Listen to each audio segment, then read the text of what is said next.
Welcome back to another technical video. Today we're going to be going through your question, answering it, and hopefully finding that solution. Guys, remember to stay just a little bit crazy like me, and hopefully you get to that resolution. Now, let's continue on to the video.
And guys, that's it.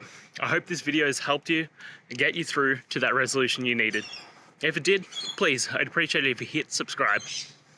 Now, until the next time that you need technical help, I hope you have a good one. Cheers.